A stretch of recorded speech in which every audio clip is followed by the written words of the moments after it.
and it hits me, oh my gosh, this is that triangle. You know, there's explanation for everything that occurred in the Rendlesham Forest incident that doesn't involve aliens at all. It was completely silent. It comes right over our heads.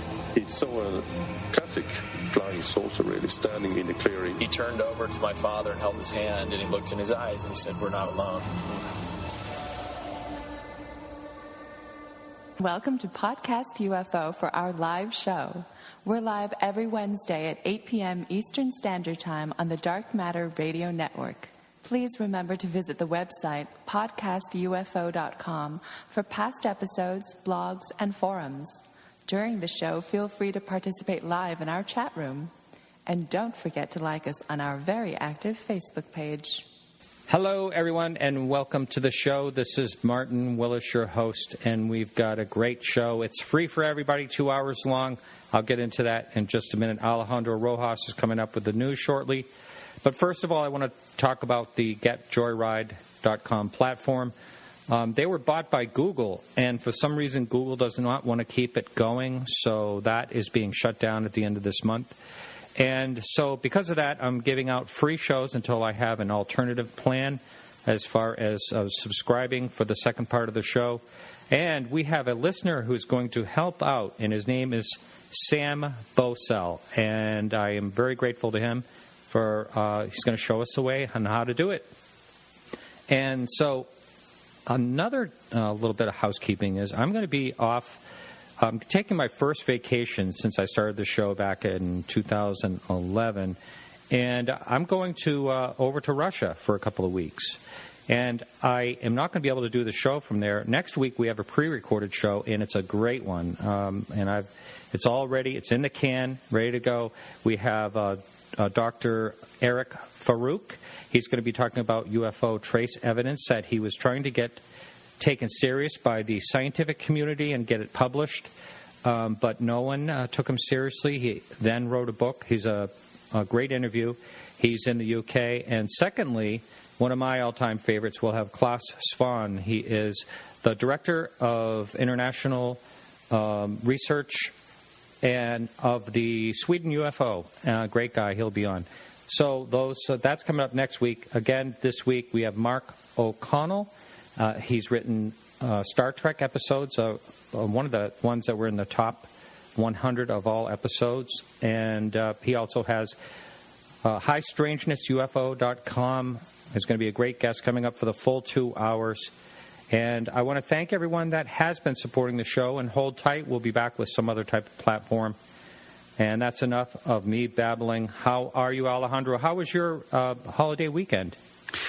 It was wonderful. I am wonderful because of it. That remains to be seen, by the way.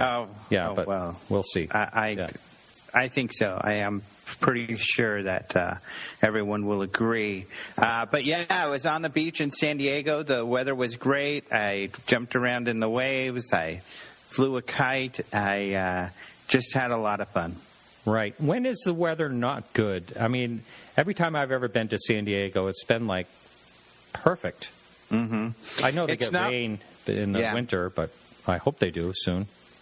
Yeah, last time we were there, they got a little bit of rain because I was there only like about a month ago, where I spent the week. I actually got to hang out with Ben Hansen, my friend, for a day, and. But this time was a short trip. You know, it's only like a 5-hour drive, so we try to get there often. But the weather, what was funny is it just so happened that one of my coworkers, it was her, she spent a week out there as well. When we got back, I was talking about how wonderful it was, and she's like, "Oh, it was so hot, it's miserable." And I'm like, "Are you kidding? We're from Arizona." I didn't feel hot at all, so sometimes people say it was a little hot. I didn't see it. So every time I've been out there, the weather is phenomenal, and it's a lot of fun. And so I absolutely had a blast. Yep. One of my favorite places. One of your favorite places, San Diego? Yeah, that whole area is just beautiful. Yep. Mm. But I wanted to tell you about Russia. Oh, okay. When you go out there, just because I'm not sure if you're aware of all the politics going on, but I think it would be best if you not share any state secrets. Okay. Because the Cold War is supposed to be over, but there's tensions. It's not really over. There's a lot of tension going on. We've got these tariffs and things going on. It's very tense relations, and just don't get too comfortable. Watch your back. Hopefully everything will be fine, but you might have one of these 2010, like the movie situations where, you're in Russia and then things go really bad. Yeah, there's so many people predicting. You hear it on all over, in different shows how I think, mid-September there's going to be this major meltdown and asteroids coming at the end of the month. So, and I'm going to be there basically from the 15th through the 30th. So I'm going to be there when the asteroids hit and when the economic meltdown happens. All of that junk. I'm not so sure about all of that. Well, but, there could be some curse words exchanged over the telephone between Obama and Putin, and that could upset people. But if Putin, really gets huffy and, he decides to keep you as a hostage or something, my advice, I think he seems like the type of person that flattery goes everywhere with him. It's one of those things. Tell him how great his muscles are, how great he's looking, what a great job he's doing, and you'll probably be okay. Say, you're way too sexy for your shirt or something. Yeah, exactly. He'll be like, oh, really? Oh, yeah. Yeah, okay. I'll keep that in mind. Just some advice. I don't get stuck living at the airport or something. Mm-hmm. Yeah. Well, anyway, so let's move into the UFO news for this week. UFOs. So I wanted to give an update because I did write a story before I left to San Diego with an update on the Homeland Security UFO stuff. And I wanted to get this out there. I was waiting, actually, because I didn't even include this in the story, and I really should have. But I did email Customs and Border Patrol, the local PR guy, and he said, okay, yeah, let me get you a statement. Never heard back from him. Emailed him, and they said, hey, are you still getting me a statement? Haven't heard anything. So I was surprised I heard from him at all. But it seems they're not willing to share any information about this video. However, we've heard from a couple people. So we've alluded to this, and that there's this Aeronautical and Astronautical Association in France called 3AF. We've talked to them about them before and about how they assist the French UFO organization and also the Chilean organization CFA in investigating UFOs. They did get back with these guys, the Society or the Scientific Coalition for Ufology, the guys who investigated the Puerto Rico video, and they said that they liked their findings. They thought they did a great job with their report, and they also don't have an explanation. And then Billy Cox talked with Dr. Richard Haynes, who used to be a NASA research scientist and who also investigates UFOs. He doesn't like the term UFOs. He doesn't use it. He uses the term anomalous phenomenon. And he runs a group called NARCAP that look at this whole thing about more from the perspective of air safety. But he liked the video, too, in the investigation. He doesn't know what it was, and he thinks it deserves more research as well. And so those are some of the experts, that have communicated or given an opinion. There's also another one that I've been in touch with and has been in touch with the group. He doesn't want to use his last name or his position or the company he works for, at least, because he's afraid of his career getting affected. And he works with a whole group of guys that are FLIR technicians. They work on the exact systems that, took this video. He says he's viewed thousands of hours of live and recorded video. And him and his buddies don't know what the heck this is either in this video. In fact, he says they discussed this video quite a bit in the office. None of them, unfortunately, are brave enough to come forward because they say it could, negatively hurt their career. But I did ask him about some of the responses out there, such as Mark D'Antonio, MUFON's photo and video analyst, that perhaps the object was a balloon. He thinks they measured their speed wrong. But this expert says there's no way it's a balloon. It's too hot. So in other words, the object's very dark.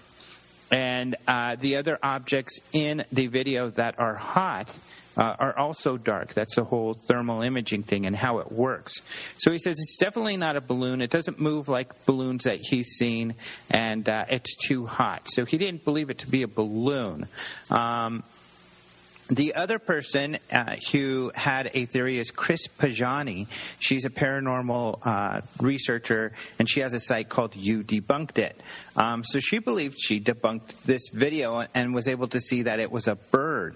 And various reasons. She thought, again, like Mark, that they got the speed calculations wrong. But she says you can see flapping, and she had some other things that she pointed out.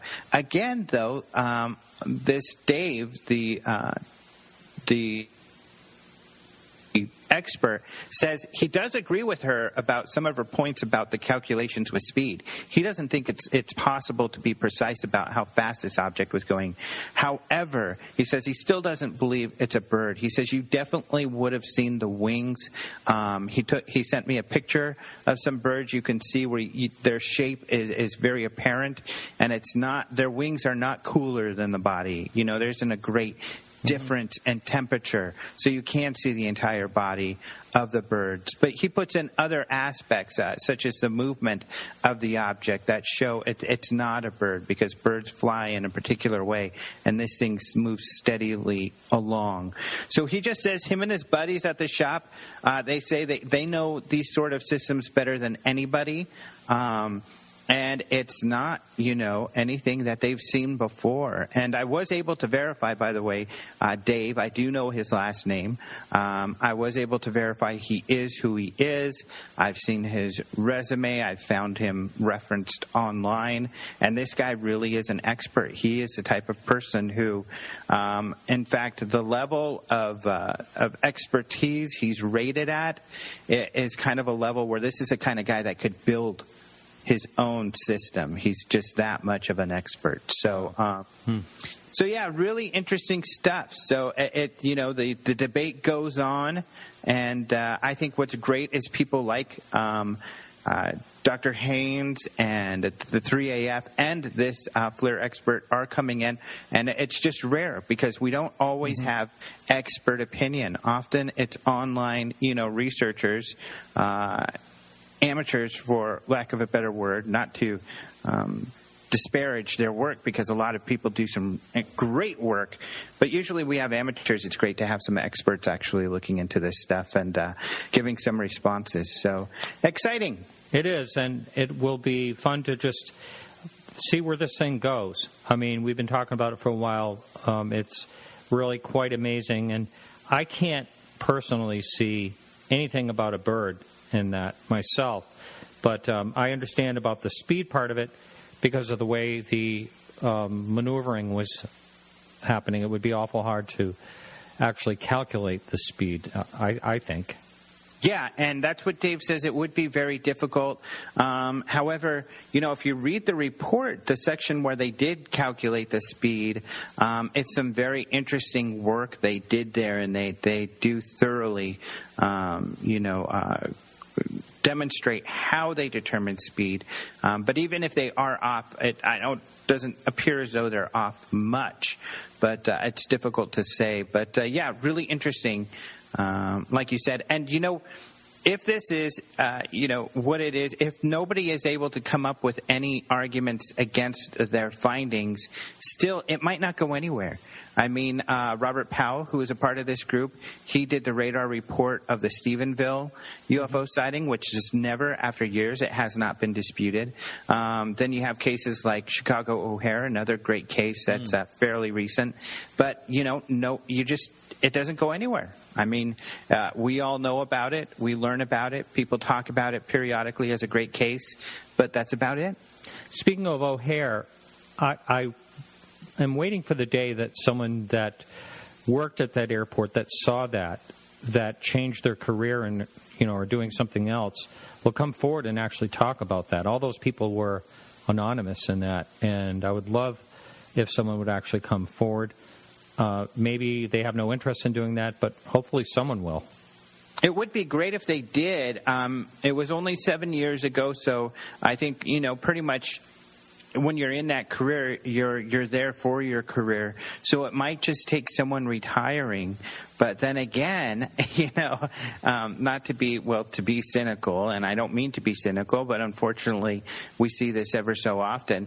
Someone could retire, and then we have a situation like we've seen before where someone retires and they're really old and they finally come forward, but they say, oh yeah, that was an alien and the aliens landed and I checked the aliens' baggage, so I know those were aliens. And then, they exaggerate and add stuff, which just hurts the credibility of the whole story. So, yeah, we'll see what happens. Hopefully someone does come forward. You know what I realized? We have talked as long as we usually do for our news. I can't believe it. Yeah. Can I keep going now? Oh, yeah. Let's go. I'll be quick. Okay. All right. Yeah, all right. Next story. Well, the next story is Exeter, which is not a new story. It's an old story. In fact, it's a 50-year-old story. It happened in 1965, but the anniversary was just in September 3rd, and we had a great story written by an author named Eric Hoffman submitted to the website. He's written for us before, and he did a great job of telling in a concise manner the story of the Exeter sighting and the investigation. So I just wanted to remember it here. There was also last weekend a festival near you that unfortunately I know you didn't make it to, but that memorializes the event. But this is a great case, and just for those who don't know much about it. This happened in Exeter, New Hampshire. It started when this young man, Norman Muscalero, was hitchhiking home after seeing his girlfriend. He had recently graduated from high school. It was the middle of the night. It was like 2 o'clock in the morning. And he was going to join the Navy, so he's going into the service soon. So he had seen, his girlfriend in Amesbury, Massachusetts, was on his way home, hitchhiking his way home, and but he was walking at this point. When at 2 a.m., he saw these 5 bright red lights flashing in the woods, and they started moving towards him. He was so frightened, he jumped into a ditch. At that point, he noticed they eventually moved further away from him, so he ran to this nearby farmhouse and knocked on the door, but nobody was home. He then saw somebody in the street, so he runs to the street, stops the car, makes them let him in the car, and tells them to drive him to the police station. When he gets to the police station, he talks to an officer, Reginald Tolan, who knows Muscalero and knew him as an honest young man with high integrity. So he took him seriously. He got on the radio and called the other officers and said, hey, does anybody know anything about this weird report? There's a man named Eugene Bertrand, another officer, who was in the area, and he said, some woman had reported to him that she witnessed a huge object with red flashing lights that followed her car for 12 miles. So Bertrand comes into the police station, picks up Muscalero, and they go investigate where Muscalero had seen the UFO.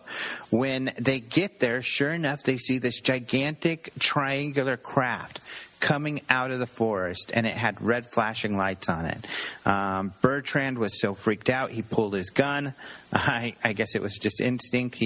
But he reholstered it and said, let's get in the car. And they got back in the car, and they waited there while this thing hovered over them. They called for backup, and an officer, David Hunt, came to the scene. He also saw the object, and soon after Hunt came to the scene, it slowly flew off over the woods until it was out of sight. So a really interesting sighting by police officers and everything. There was a very thorough investigation, and Hoffman does a great job summarizing that investigation. But essentially, the Air Force came up with a lot of excuses. There's a couple books written about it. Raymond Fowler investigated it and wrote a book about it. So, but essentially, they felt that all of the explanations fell through. In fact, at one point, the Air Force said, "Okay, it's not what we said it was. We know it, and we know that." One of the responses we gave is not possible given the witness testimony. So and that one was really interesting case. That was a refueler story where they had the tanker that was supposed to be flying a refueler above. They were saying that that was one of the debunking or the attempt to debunking it. Yeah, it's one of the great. I think it's one of the great stories. One of the solid stories out there that you do here. I certainly think it's in the top 50 stories anyway. Agreed. It's a really good case. And so it's an interesting story. And if people are not aware of this case, they should check it out because it's a really interesting case. I went on the website months ago to see when this UFO festival was this year, and I totally got the date wrong. I missed it. So I really wanted to go. But there's also one going on in New England in October 16th, it is, pretty sure, and I'm going to be out that way to see my good friend Mark D'Antonio. He'll be there. Hey, Mark. We're just talking about him.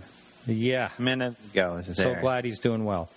Yeah, and no we got kidding. One more story about it. One more story. You had mentioned earlier about hell and brimstone coming this month, and we're all going to die or something like this. Right. And this story is some evidence to back up your crazy claims.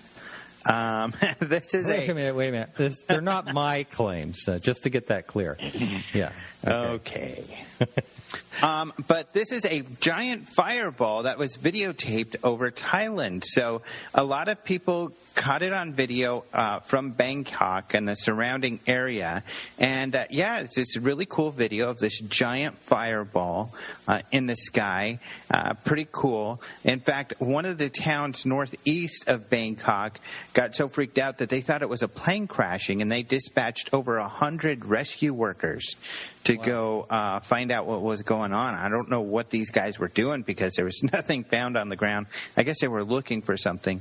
But the news came that there was no report of a crashed plane, and it was believed to be a meteorite, and so the search was called off.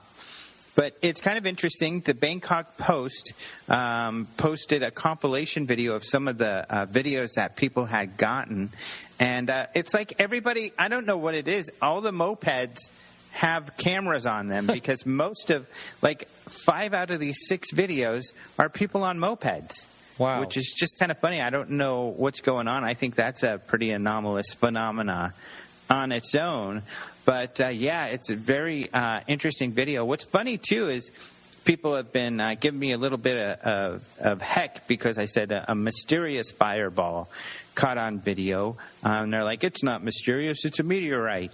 But actually, there is some mystery because nobody can agree what it is. The local Bangkok astronomer... a local Bangkok astronomer was contacted, the planetarium there, and they said they didn't think it was a meteorite because they didn't have any reports of it. They didn't have any records of one happening, and they suggested maybe it's a burning balloon, interesting enough. Weird. However, Phil Platt, a former NASA Hubble Space Telescope guy, you read him a lot. He does a lot. He's a skeptic, really. So he writes about UFOs not in a positive manner often. But he said it's definitely a meteorite because it happened so quickly. However, the Bangkok Post looked up on this website SatView anything that could have been re-entering, and they found that it was likely space junk. That at that time there was supposed to be a rocket falling back into the atmosphere. So they say it's most likely space junk. But So those people who are giving me heck can tell me, oh, it's obviously a meteorite. I don't know. I think if you look here, and I put a link to it because the Bangkok Post put a link, you can clearly see that at that time there was some space junk supposedly supposed to be re-entering the atmosphere. So most likely it was space junk or a meteorite, and probably not a balloon on fire. But it's very shocking video, so it's really cool. Right, yeah. And all that can be seen in our show notes, all links that will go back to openminds.tv. Mm-hmm. Well, it looks like you're going to have the next couple of weeks off. Well, I have the next couple of weeks off. Yeah.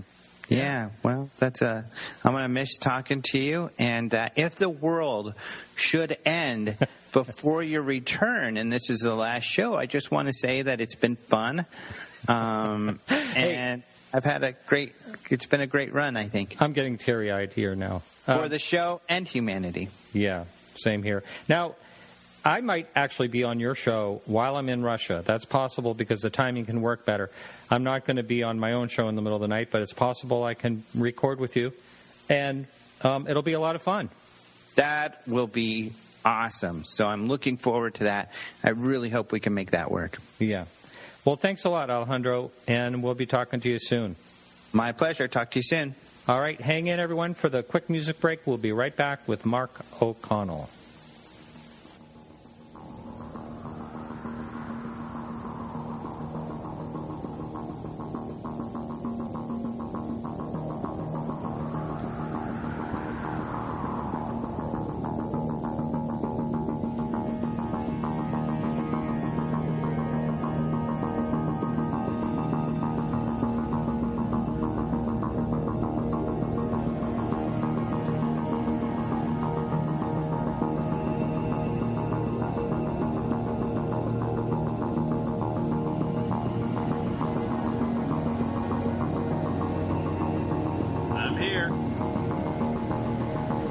You didn't get my last message. How are you, Mark? I'm good, thanks. Good. Welcome to the show. Thank you. It's good to be here. Yes. So, who is Mark O'Connell? I know Kurt, a mutual friend, former guest on the show, was telling me you'd be a great guest, and you have quite a background. And I want to talk about that, about your Star Trek episodes that you've written, and about all that, your website, HighStrangenessUFOs.com. But first of all, who is Mark, and how did you get interested in the subject to begin with? Well, Mark is a writer who lives in southern Wisconsin, and I have been interested in science fiction as far back as I can remember. One of my very first memories was of the early 1960s. I was born in 1960, and there was a very famous science fiction TV show on the air in 1962 through, I think, 64 called The Outer Limits. And I can remember very vividly, for some strange reason that I still don't understand, my mom liked to watch that show. And here's little, 2 or 3 year old me. I was terrified of the monsters. They had some really scary monsters on that show. But I was fascinated, and I guess that's kind of what hooked me. And I can then remember a few years later when the original Star Trek went on the air, I was just in heaven because here was this fantastic new science fiction show. But there was one problem. I had a very strict bedtime, and Star Trek went on the air a half hour before my bedtime, but it was an hour-long show. So I can remember begging my mom, pleading with her to just let me stay up a half an hour longer on Thursday nights so I could watch the whole Star Trek episode. And then, it's kind of a funny theme, then I can remember when I was about 10 years old, there was a British TV show called UFO that in Milwaukee was aired Saturday nights at 6 p.m. Well, our family had dinner Saturday night at exactly 6:30 p.m. every Saturday. And again, it was an hour-long show. So every Saturday, I started watching UFO, and I had to miss the second half. It wasn't until I was, much later and got to get the shows on UFO on DVD that I was able to actually watch the second halves of all the episodes of UFO. I just pulled that UFO show up, and I do remember it myself. It's a fun show. It's a fun show. So I have a long history, and the other part of it was that my mom was also. It's funny how my mom is such a big player in this story. She was a volunteer librarian in the small town where I grew up, Big Bend, Wisconsin, and she would take me into the library with her sometimes, and I would, for some reason, I just always gravitated toward the science fiction section. It was a very small library. They couldn't have more than about 20 science fiction books, but I probably read them all. And yeah, like I say, I was just hooked. I've been a lifelong fan ever since. And so, did you just pursue a writing career, basically? Yeah, I knew I wanted to be involved in filmmaking or TV in some way. Spent some time in California, kind of learned a few hard lessons that way. Ended up signing with an agent when Star Trek: The Next Generation came on in the late 1980s. I think 87 is when it premiered. I got a script that got noticed at Star Trek: The Next Generation, and that led to me. They invited me to pitch story ideas, which I did from Wisconsin. A lot of people flew out to L.A. I couldn't really afford that. I had a couple of young kids, and I couldn't really be flying off to California every couple of months to pitch stories, not knowing if I would actually sell one or not. And in the end, it took me probably half a dozen tries before I finally hit them on the right day with the right idea, and made my first sale, and then made four more sales to them over the next few years. Wow! And one of them ended up being, I mentioned earlier, it was one of the top shows, wasn't it? Yeah, that was kind of a kick. Last year, a Hugo Award-winning science fiction author, Charlie Jane Anders, who writes for the website io9.com, she put together a really fun list of what she considered the top 100 Star Trek episodes. So she included all 700-some episodes of the original series, the animated series from the early 1970s, and then, of course, Deep Space Nine and Next Generation and Voyager and Enterprise. And of that 100, one of my episodes was number 72. It was called "Who Mourns for Morn," and it was a huge kick. I was very honored to make it on that list, because there were a lot of great episodes on that list. We have a mutual friend, Kurt Collins, who's been on this show, maybe 3 times or so.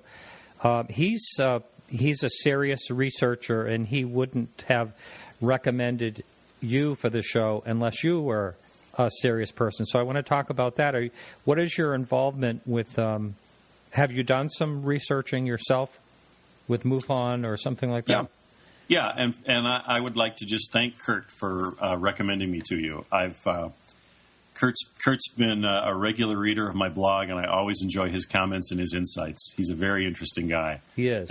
And I'm glad to be online acquaintances with him. As a writer, I'm always looking for interesting new things to write about. And in 2011, I was in one of those phases where I had nothing to work on, and I wanted to come up with something fun to occupy me. I have a good friend who has been editing a photo blog for many years and is very successful at it. And for years and years, he was bugging me to start writing a blog. He just said, you'd be terrific at it. You'd love it. Well, I could never think of anything that I really was interested in enough that I would want to continue writing about, several times a week for weeks and months and years. And until I just remembered. Oh God, yeah, UFOs. Of course, I've always been interested in that. I had kind of lost touch with the field over the years. I hadn't really followed all the things that have been going on over the last probably 15, 20 years. But once I thought of writing a blog about UFOs, the rest just kind of came naturally. I quickly realized that there are a lot of very smart UFO bloggers and writers out there. Mm-hmm. And I didn't really feel like I could compete with them, so I decided that I would make my blog, High Strangeness, a little bit funny when the opportunity arose, and to sort of portray myself as, a little bit of a bumbler in the UFO field. So that's, some of that is a bit of a shtick, but there's a lot of me that's really comes through as well. But then when I started writing the blog, I realized, wow, I need a lot of stuff to write about. And I just happened to be on MUFON's website one day, and I saw the button on their website that said, become a certified UFO field investigator. And that's when lightning struck. I thought, of course, I'll become a MUFON investigator, and I can write about that experience in the blog. And that'll be a fun writing project, and hopefully it'll be of interest to some people. So that was the genesis of the whole thing 4 years ago. And so I became a MUFON investigator. I've been doing that for a little over 3 years now, and that's just been a continually fascinating experience on so many levels. I mean, it's fascinating just to hear these firsthand accounts of people who've seen some really, really unusual things, but it's also fascinating just to learn about the kind of people who report these experiences. The psychology behind it is really fascinating to me as well. So that's kind of where I come in. I've been an investigator for MUFON for a little over 3 years. I am now I'm the assistant state director and the chief investigator for the state of Wisconsin. We just brought on 2 new investigators, which is a huge, huge relief. That's been great because we were a little shorthanded for the last year or so. But our state director, Mike Lucas, does a fantastic job, and it's a lot of fun, and like I said before, it's just really fascinating work. Wow. Okay.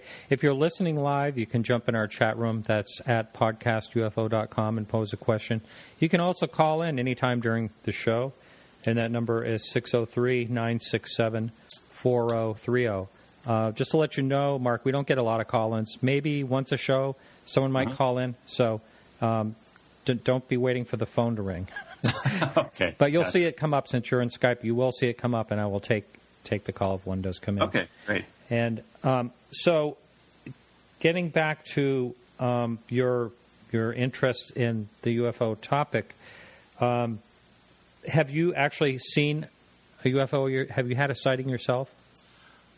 When I started writing the blog in the summer of 2011, I had a couple sightings that I now think, well, I'm pretty sure one of them was a Chinese lantern.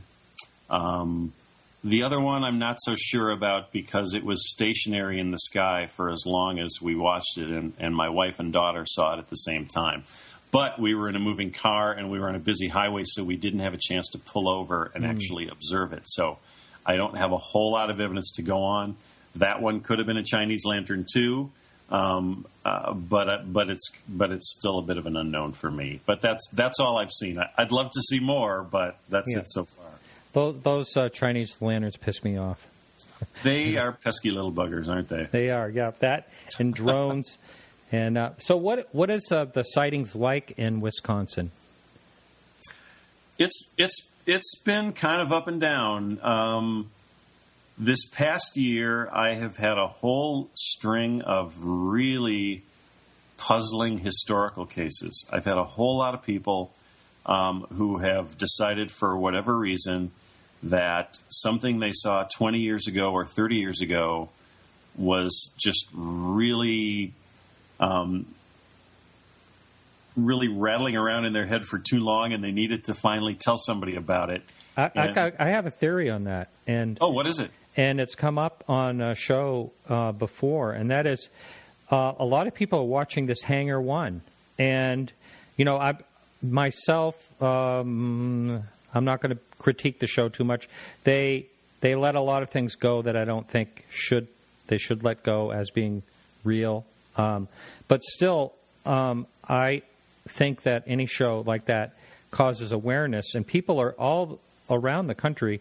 MUFON investigators are talking about old cases are coming to light because people are watching that and they're deciding to contact MUFON because it's so publicized in that show. Yeah. And so that's why the old sightings are coming forth.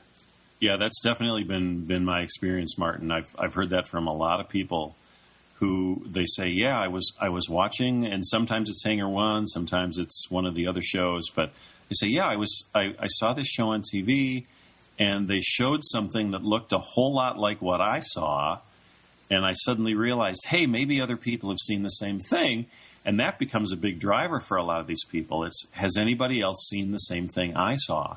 So yeah, it's an interesting chain reaction that kind of leads people to report their cases.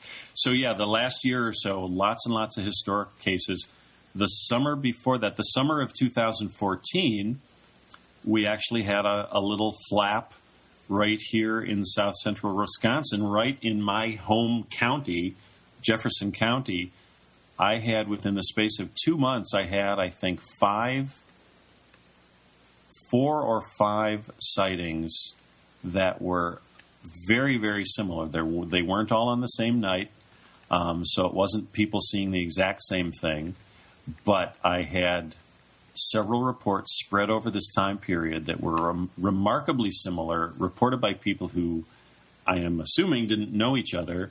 And in most of the cases, there were multiple witnesses. 3 out of the 4 cases involved families where the husband and wife and at least one of their kids saw what was in the sky. The 4th case was a married couple. But the family cases I thought were really interesting because the dynamic kind of carried out the same way. It was like the dad saw it first, called the kid out, they called mom out, and everybody saw it. And in one case in particular, the dad and the son hopped in their car to chase this thing down, and because their first thought was it looked like people over on the next block were shooting laser pointers up in the trees. So they thought, oh, that's kind of interesting. Let's go see what's happening. So they got in their car and drove around the block. Well, they couldn't see anything going on with their neighbors, but they could still see this thing in the sky, only now it seemed even further away. So they, over the course of about 45 minutes, they drove to 3 different spots here in town, in our town, Fort Atkinson, and then drove out of town and kept seeing this thing. And what they saw was a white glowing sphere that towards the end seemed to be sort of wrapped in a cloud-like substance, but there were also some signs of blue and orange lights around the sphere. And they watched it out on this lonely highway outside of town for about 15 minutes, and then it seemed to start moving towards them, and they got very scared and hightailed it home, and they never saw it again. So that was a real baffler, to have all those cases right here within like 10 miles of where I live, all taking place in May and June of 2014, and all involving really kind of similar, I guess we could call them, Hynek's definition of the meandering nocturnal lights. They were all, the objects that were described were all very similar. And then it abruptly stopped. We got to the end of June, there were no more reports. Nobody ever saw anything like that again in our area, or at least nobody reported it. Wow, good stuff. Historically, has there been any major case that happened in Wisconsin that comes to mind? Yeah, one just came up this summer that is still being investigated. I have to apologize. I had a lot of life stuff going on in the last month, so I've basically taken the last month off from blogging and MUFON work, so I'm a little rusty. You'll have to just forgive me. That's all right. But yeah, earlier this summer, a gentleman reported a case that took place at a military base in central Wisconsin called Fort McCoy. It took place in 1980. This gentleman was retired and living in, I can't remember, somewhere down in the southeast. We had a really fascinating talk. He came off as very sincere on the phone. What had happened was he had been stationed at Fort McCoy in 1980 when the fort was used. This was not a combat fort; it was a training base. And it was being used to house all these Cuban refugees who had come over on the flotilla in 1980 when Castro basically opened up the prisons and let all the bad eggs loose, and they all came over to the U.S. Well, a couple thousand of them ended up in Fort McCoy in Wisconsin, and this gentleman was part of the battalion that had been brought in just to help patrol the base. And at one point, some of the refugees actually tore down a fence and tried to escape. So this gentleman had to be part of a living wall. They made a living fence to cover this part of the fence that had been torn down. And one night, he's out with 50 other guys forming this human chain, and it's his turn to go to sleep. And just as he's getting into his sleeping bag, he sees this object appear from behind the trees. It's roughly rectangular in shape, and it has... He called it a window, but then he said it wasn't really a window because he could tell it didn't have glass in it. It was more of a force shield covering this opening, but he could see two beings inside this window. And as this object moved across the sky from right to left, it seemed to him that the heads of these beings were turning as though they were watching him as the craft went by. And then it disappeared behind the trees.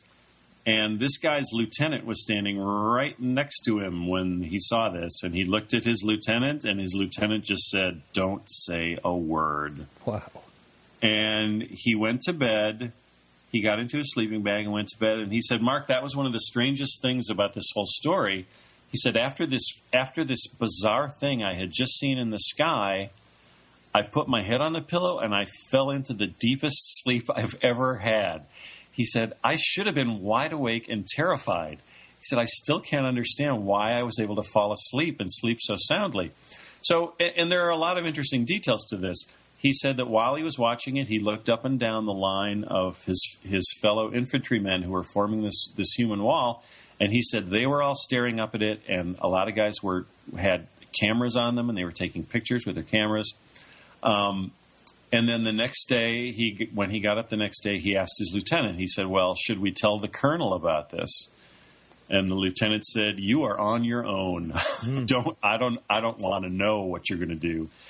So they saw the commander of the base at breakfast, and this guy, he went up and talked to the commander of the base, and he said, I saw something very strange, out on the perimeter last night, and I believe a lot of the other guys did too.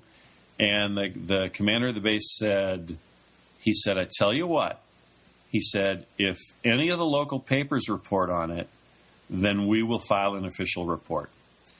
And the guy who reported the case, he said, "Well, of course the CO knew that as long as we were doing this human fence duty, none of us was ever going to see a local paper. We were never, we had no chance to get off the base and buy a local paper." So he said that was the CO's way of, kind of cleverly just brushing it under the rug. So, but what this guy did next was really interesting. He said, "I still have the duty roster," because he was the lieutenant's. He was direct. I don't know the ranks. I apologize if there are military folks out there. He was the aide to the lieutenant who was supervising the human wall. So he sort of had the records and things, and he told me, "I still have the duty roster from that night." And he said, "I always wonder if any of these guys could be contacted, if they would remember anything." So he sent me a copy of the duty roster. We have the duty roster, and I've been talking with my colleagues here at Wisconsin MUFON about,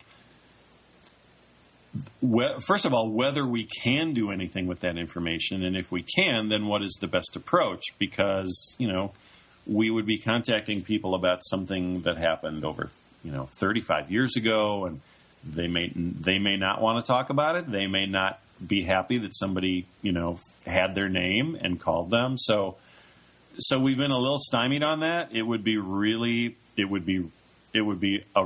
big deal if we could get some corroboration on it, but it presents some ethical problems that we haven't really quite been able to solve.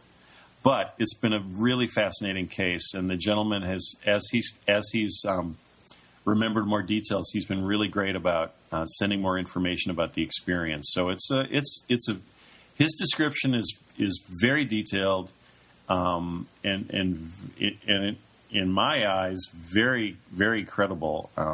He really impressed me with his sincerity. He's been sitting on this story for 35 years. He's never told a soul, outside of his commanders. And he has absolutely nothing to gain by reporting the story now. he just saw something on TV that reminded him of it, and he thought, "Oh, well, I wonder if anybody else has seen anything like this." So, wow, well, that's probably the best one of this latest batch. Yeah, it actually gave someone on the chat room goosebumps. They said. Oh, yeah, I felt the same way. Believe me. Yeah. Well, you very, very rarely hear about anyone seeing actual beings. There's probably only a handful of stories that I've heard about, and one of them, I don't know if you've ever seen the video of the Turkey UFO over the sea. That one shows what looks like it could be beings, and they moving and everything. Pardon me. Well, another thing, if I could just elaborate Sure. a little more on this gentleman's story that he told me.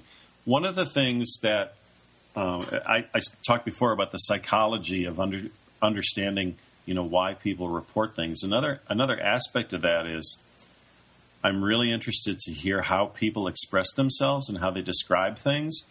And so there were certain things in this gentleman's story that he was trying so hard to describe to me, but he just couldn't come up with the word. Even after 35 years, he still couldn't come up with the right words to describe what he saw and what he felt. For instance, the window in the side of the craft that he said wasn't really a window because he could tell there wasn't glass in it.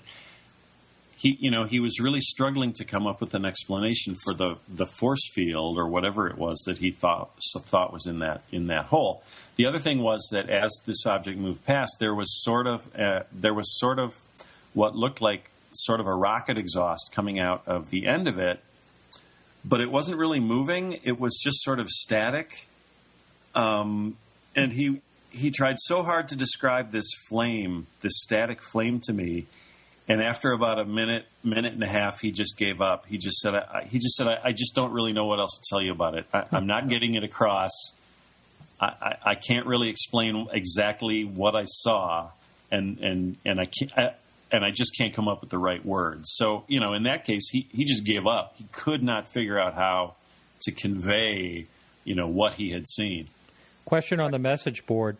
Mm-hmm. Someone wants to know, did he get into details when describing the beings?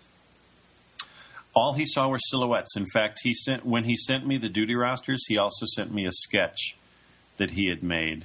Oh. And I have a scan of that.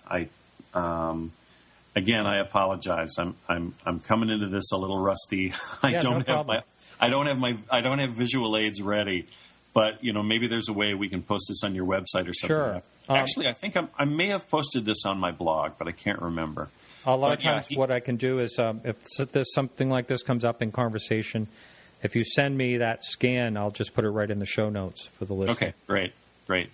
Well, so he drew a very detailed sketch of the object, and he drew the figures in silhouette, and they look humanoid. It's sort of like the upper half of their bodies, maybe from about, if I remember right, from about waist up maybe, and you can see sort of the shapes of the shoulders and the shapes of heads. So he didn't see any features, he didn't see any skin or clothing or anything. He just saw the silhouettes, but he did sense that the heads were moving in time with the motion of the craft, so that they remained looking at him. But I also, when he described that to me, I thought, well, gosh, there were 50 other people seeing the same thing. I wonder if it looked that way to all the other men, because all these men are basically in a straight line that's running parallel to the trajectory of this object in the sky. So, if we were able to get in touch with any of these other folks who were there that night, it would be interesting to see or to hear how they perceived these beings inside the craft. I was looking through your blog a little bit, and I saw that you wrote on the what I call the Atacama Dr. Greer's baby. Yeah, I wrote a lot. And I actually did a spoof on that when he was right before that movie came out. It's on YouTube. Good. It needs to be spoofed. So let's touch on that a little bit. And not only that, I did promise the listener that I would not keep bringing up the May 5th mummy But in your opinion, what do you think? I actually think The Mummy was worse for the UFO community, but I don't think it got a lot of publicity. The movie Sirius there is all over Netflix and everything else, so it's still, like ongoing. Whereas The Mummy is kind of quiet right now, but there's still people clinging on to saying that this is it's still alien. Well, supposedly there was going to be that film Kodachrome that was going to come out anytime now, telling that whole story. I haven't seen hide nor hair of that, and I kind of doubt that we will. That's an interesting question, and I remember now that I included that on one of my haha funny questions that I posted on my blog, Atacama humanoid or the Roswell slide being. I think because there was a film associated with the Atacama humanoid, because it was so closely associated with the citizen hearing on disclosure, that was all sort of a big package deal that Greer, put together. I think probably at the time, I think that probably made more waves than the Mummy and the Roswell slide. I think the Roswell slide figure was maybe a little more insulated in UFO world. But since you bring it up, though, it kind of makes me think about how early in 2015 there was a whole string in January and February. There was a whole string of news stories about UFOs that really hit the big time. I mean, they were getting big time coverage on the Today Show and CNN. There was the CIA tweeted that the vast majority of UFO sightings in the U.S. in the 50s and 60s were because of their U-2 spy planes. Oh yes, right. That story got a lot of play.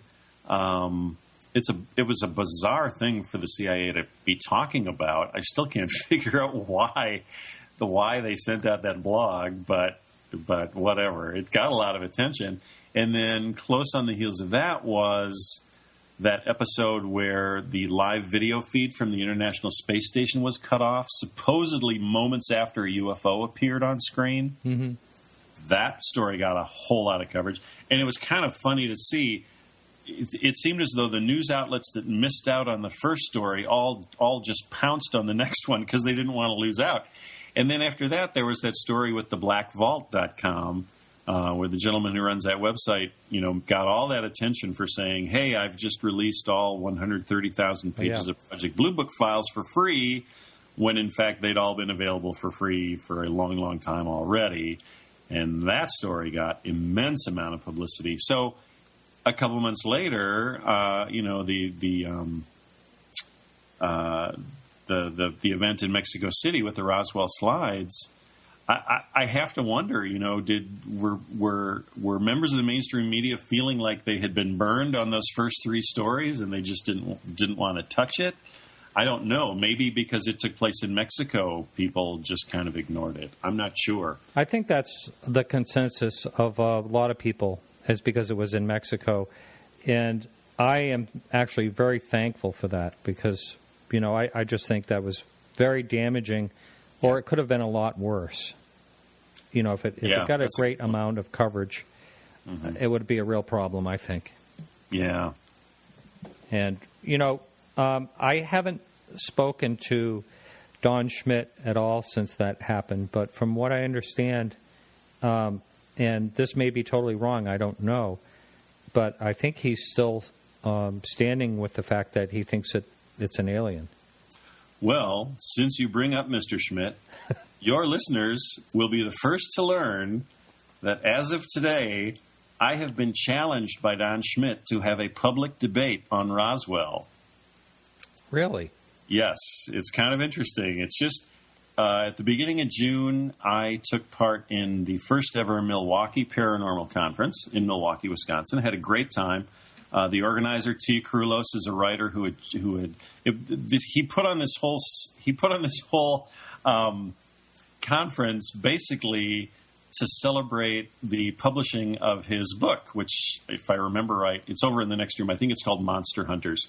where he basically did some investigative reporting where he spent time out in the trenches with UFO investigators and Bigfoot investigators and I think ghost hunters, and wrote a book about his adventures. So, and he's a Wisconsin writer, so he put together this conference, and true to his book, he had people from all, he had cryptozoologists, he had Loch Ness Monster people, Bigfoot people, zombie people.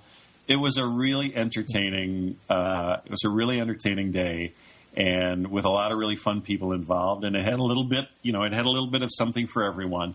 But I gave one of the talks in the UFO series, and then Don Schmidt gave a talk. He was kind of the keynote address at the end of the evening, and this was just about a month after the Mexico City fiasco.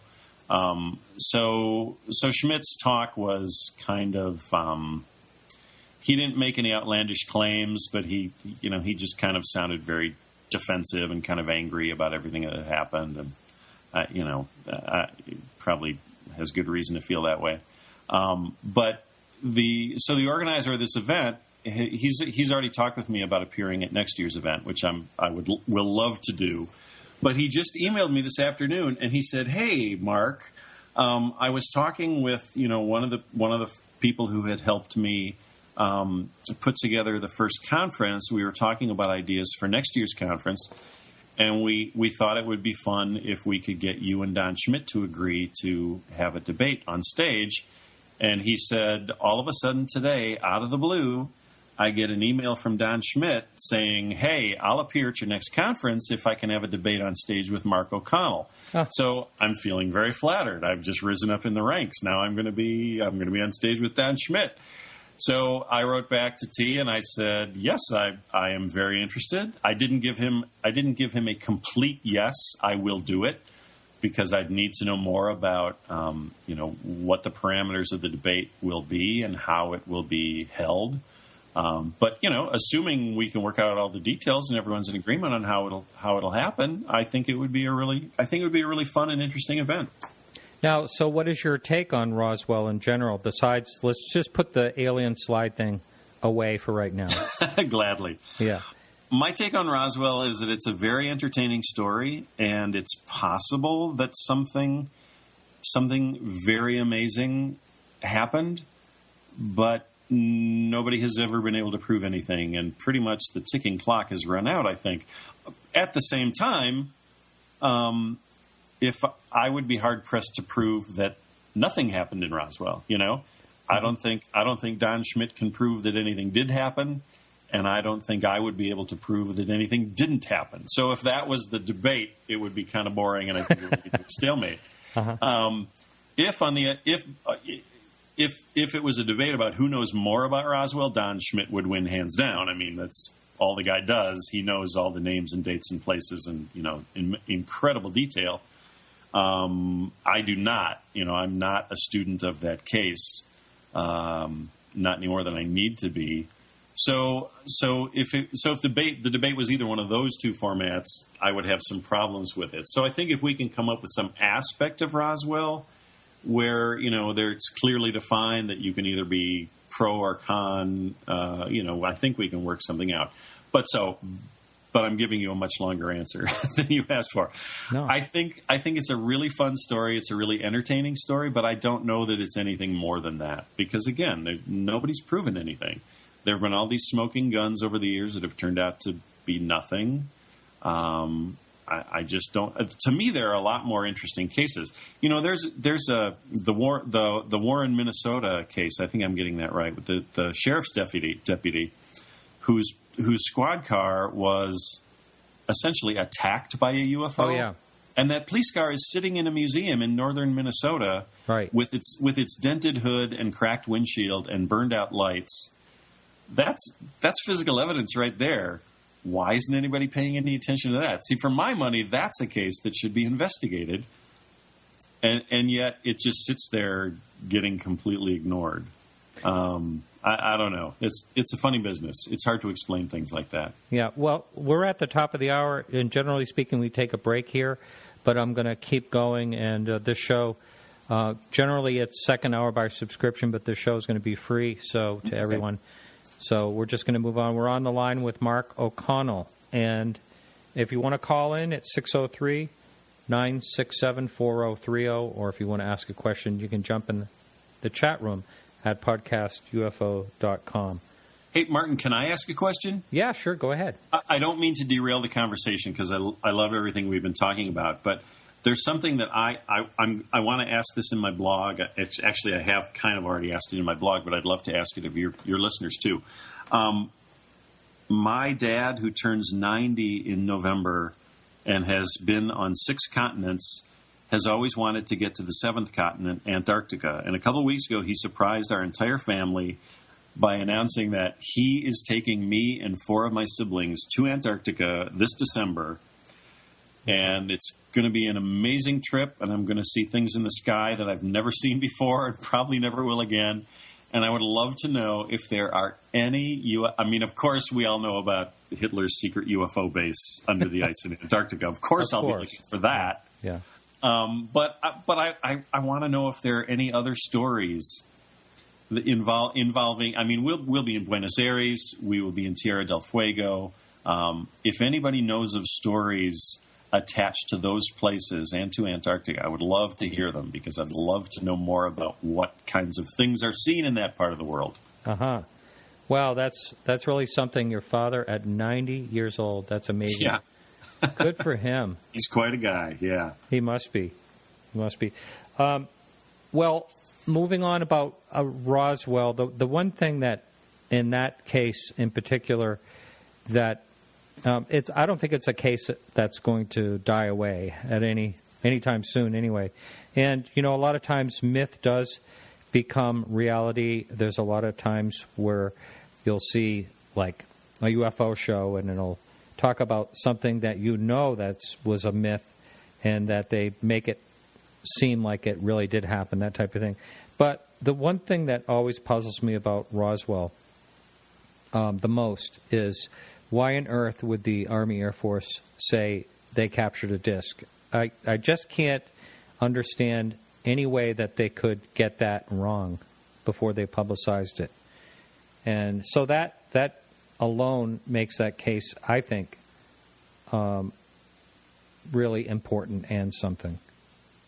I agree. There are a lot of really fascinating questions around it. Some of the questions I have are, I like to look at the totality of the UFO phenomenon and experience and look at what are some of the other things that UFO witnesses have experienced. People have experienced missing time. People have experienced apparitions that seem to appear from other dimensions that sort of appear and disappear at will in our dimensions.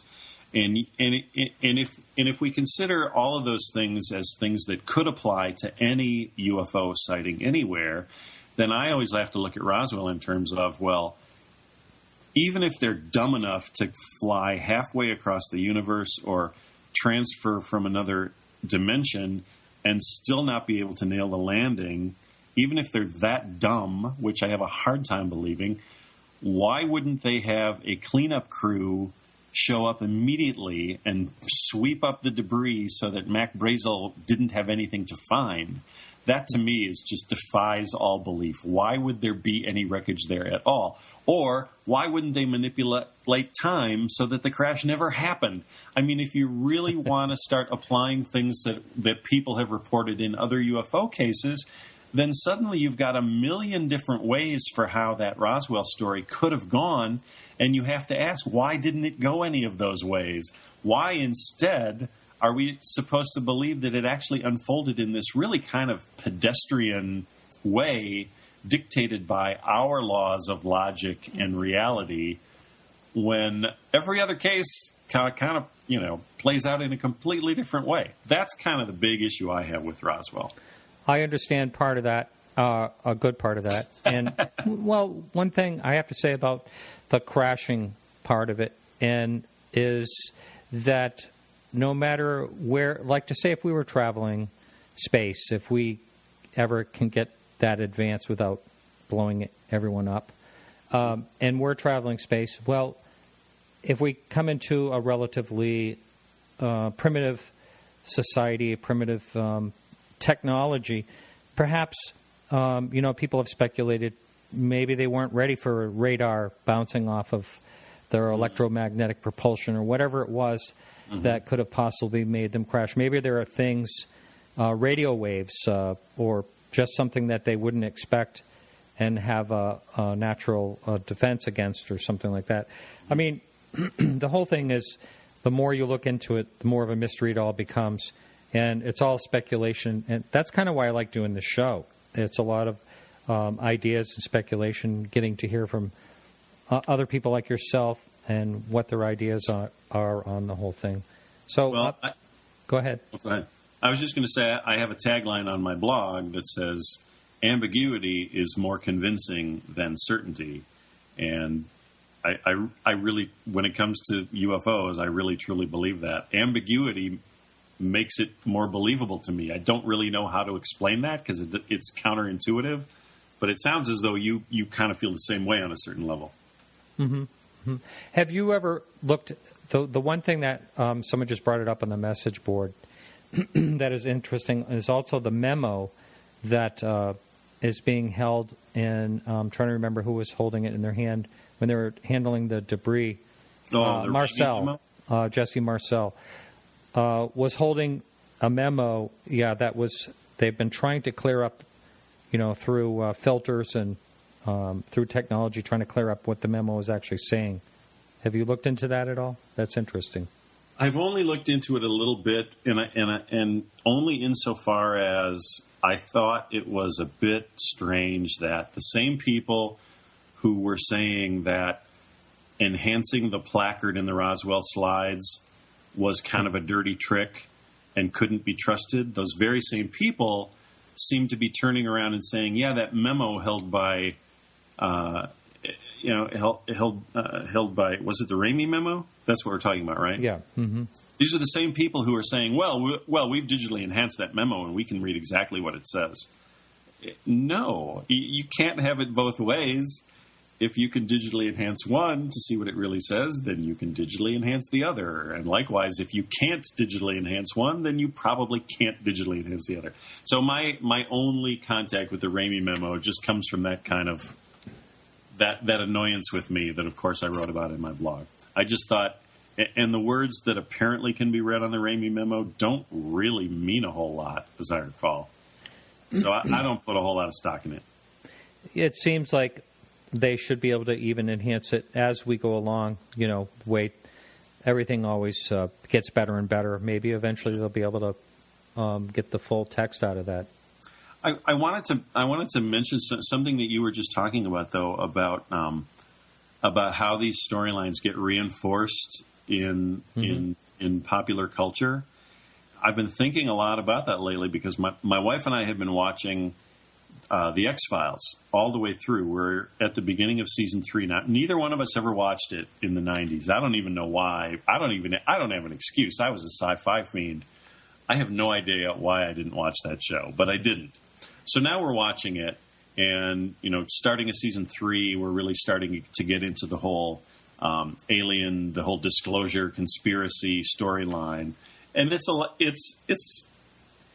it's silly in a lot of ways, but it's also a lot of fun. It's good entertainment.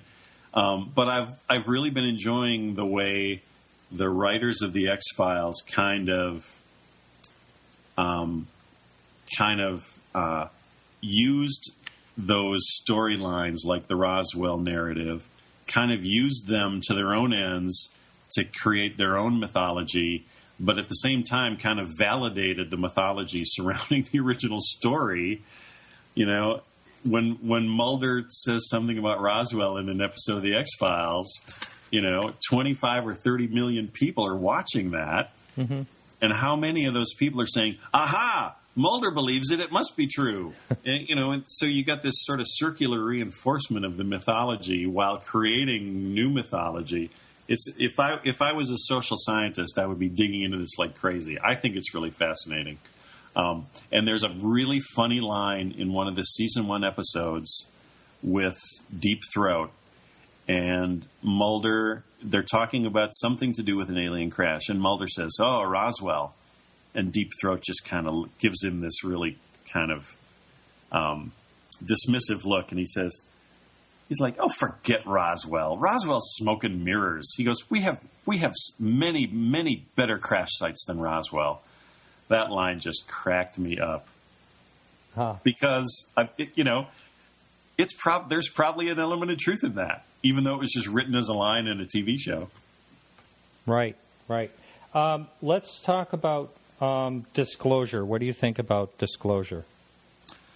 I've said this before in my blog. It seems to me that if disclosure was really a thing, then it's up to the aliens to decide. The aliens can show themselves to us anytime they want. They're not going to wait for a decision by any earthly government. That just makes no sense to me. And I went to a talk by Richard Dolan a couple of years ago at a MUFON meeting, and I asked him that. I just said, "Isn't it up to the aliens?" And he just looked at me and he said, "Well, they haven't done it yet, have they? So apparently it's not." And I thought, well, that's not very sound logic. Just because they haven't yet doesn't mean they can't. It just means they haven't yet. So no, I'm not a big fan of disclosure. I think it's like I said, the aliens. Assuming the aliens exist, they hold all the cards here. Why would it be up to world governments who are essentially powerless against them? The aliens can do whatever they want, whenever they want. So yeah, it's in their hands. Yeah, I agree with you on that. I think that if they wanted to show themselves, they could definitely do that. And but there may be many reasons why they don't. Maybe they don't want to interfere with the social growth of our society being left alone, or who knows what. And one thing I bring up all the time: who knows what they are anyway? A lot of people are seeing something definitely that can't be explained. Mm-hmm. People throw out numbers like 5% of UFOs are unexplainable, or whatever it is, somewhere around there. But the fact of if it was just one, to me, means that, we are being visited by something unexplainable. Mm-hmm. And we may never even know what it is, and we may have a total wrong idea about what it is. Yeah, and I agree completely, and I personally am completely comfortable with that. And again, it goes back to my little catchphrase of ambiguity is more convincing than certainty. I don't have to know what it is. And some of that belief has been reinforced by the work I've done researching the work of Dr. J. Allen Hynek for the biography I'm writing of him. I want to talk about that. But before we do, I just want to I want to get this question out because this gentleman asked a while back. What real-life UFO-based mythology have you used for inspiration in your own writings for TV, etc.? Oh, that's a great question. I have an unsold script. I never actually wrote the full script, but wrote a very detailed story treatment, and this was probably about I'm going to say 10 or 12 years ago. That actually had a lot to do with Area 51 and the idea that the United States government is keeping captured alien spaceships under wraps at Area 51. So, old story. It's been used a million times, and it will be used a million times before. This actually came about because I'd been approached by a comic book company that they were looking at titles in their comics library to develop as feature films. And one of their comic titles had to do with an alien flying saucer at Area 51 and somebody who actually steals the flying saucer and gets away with it. So I can't even say it was an original story, but that was the comic book that they wanted me to develop. And as I said, I wrote a very, very detailed story treatment. I'm going to guess it was probably close to 20 pages, which for a story that's a lot of work. The comic book company never went ahead with it, and because it was based on their property, it wasn't something that I could go shop around to anyone else. So unfortunately, when they decided not to move ahead with the project, that was the end of it. But having said that, though, there are still little bits and pieces of it that were my original work that I added to their story that, of course, I still have, on file in my file cabinet and kicking around in my brain. And it's always possible that some little bit of that material could still work its way into something. You just never know. Uh-huh. And, okay, so let's move back into what you were just talking about before I pose that question. You are writing a biography on J. Allen Hynek? Yeah. And what can you tell us about it and sure. What got you started? I'm always happy to talk about it. It's the biggest writing project I've ever done and the most difficult by far, but also I think the most rewarding. This all goes back to, again, 4 years ago when I started writing my blog, High Strangeness. My wife at the time was working in Chicago, so we spent a lot of time in Chicago, not just sort of splitting our time between southern Wisconsin and Chicago. So, again, when I was sort of fishing around for material to write about in the blog, I also came across the website for CUFOS, the J. Allen Hynek Center for UFO Studies. And I was very intrigued to find that the center was literally within 5 miles of our apartment in Chicago. I got very excited about that and contacted their scientific director, Dr. Mark Roediger. And by the time he and I talked, the info on the website was actually obsolete. They had closed down their office and had actually essentially moved what was left of the center's records and resources into a couple members' basements throughout Chicago. So Dr. Roediger, Mark Roediger, had a whole lot of the archives in his basement. And he said, well, the offices don't exist anymore, but you'd be more than welcome to come over to my house and, poke around in the basement and, see if anything there catches your interest. So I was thrilled to get that invitation. Had always been interested in Hynek and his work, but had never really, only really knew what I had read in books. And so when I started visiting CUFOS, just looking for material, fun stories to write about in my blog, I got to know Mark a little, and after a couple of visits, he mentioned that they had always been interested in finding a writer to write the definitive account of Dr. Hynek's career. And I just said, well, I would love to do that. I just jumped on it. I said, I would love to be that writer. And he said, well, why don't you give it a try? So I started working right then and there, and Mark read a lot of my initial drafts of chapters and has been happy with the direction the book is going, and has also been an incredible resource for me as just a fact checker. He clears up things that I don't get quite right. He points me in directions to do, new research on things.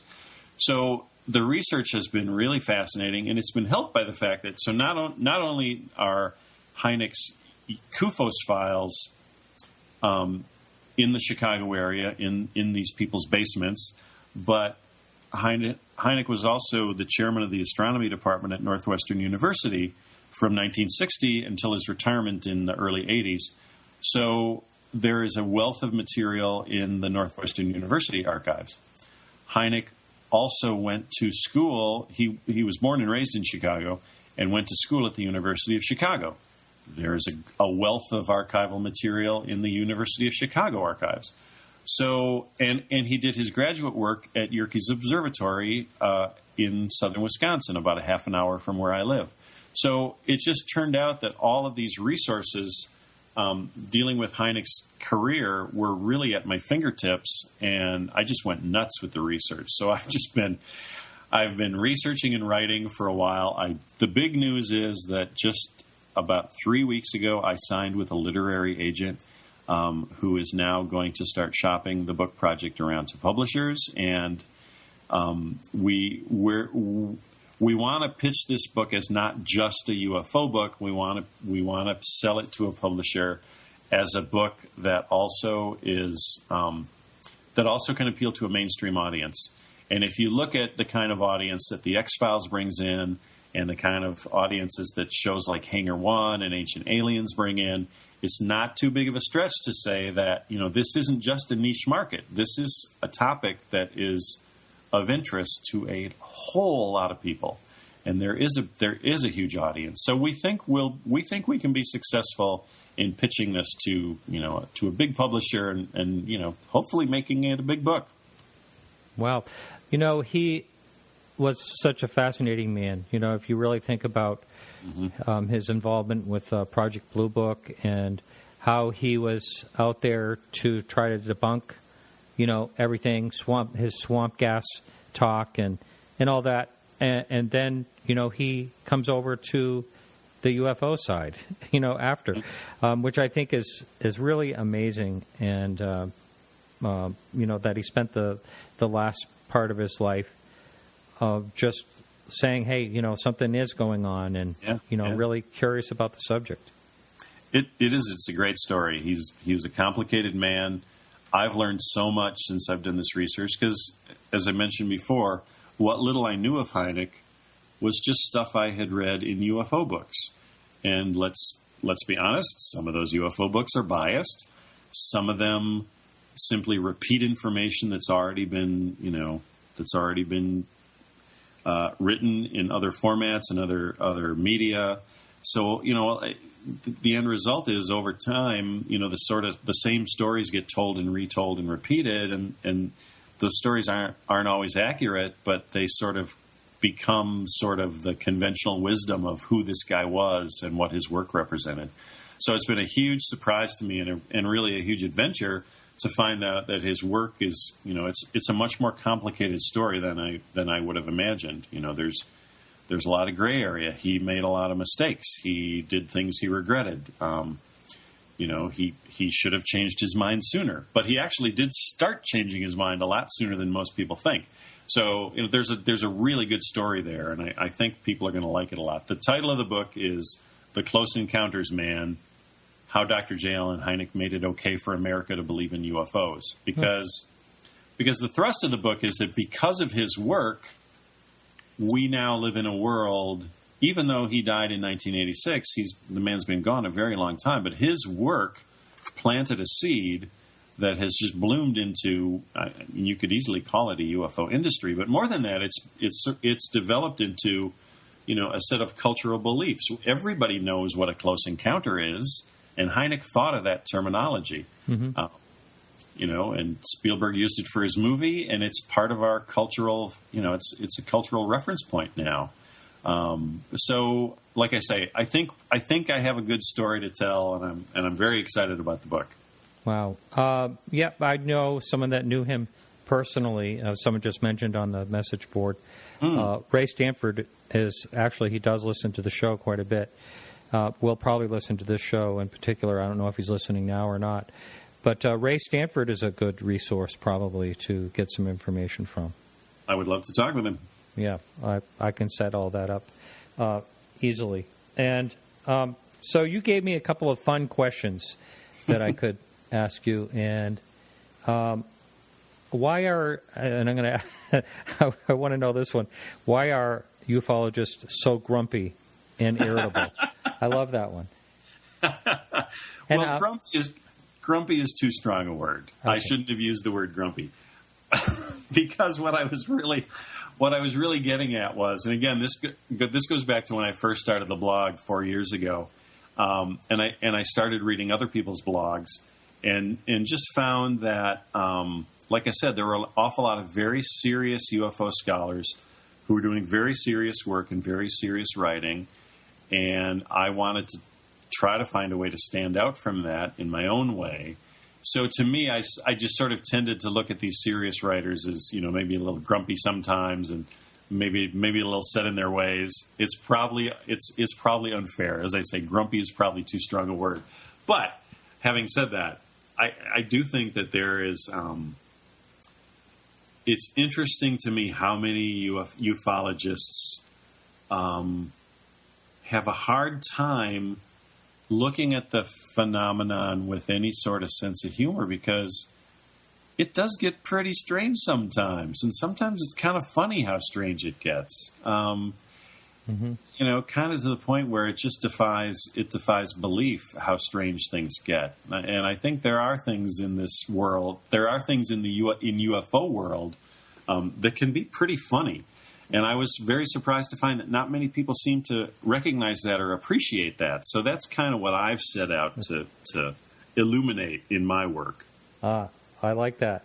I have brought up a number of times that a lot of times people do get sort of tarnished. I talked to a number of people that have been in the field for a long time, and a lot of times they just say, I've had it. Nothing's going to change.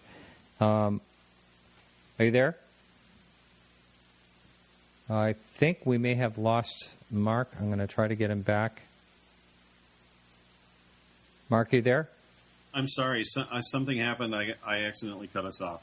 I'm here. You're back. Okay. You're going to have to move up to your mic. I can just barely hear you. Okay. Yeah. How's that? There you are. Okay. I forgot what I was babbling about, but... oh, I'm sorry. No. Basically, that a lot of ufologists get sort of burnt out. I guess that might be the phrase. Mm-hmm.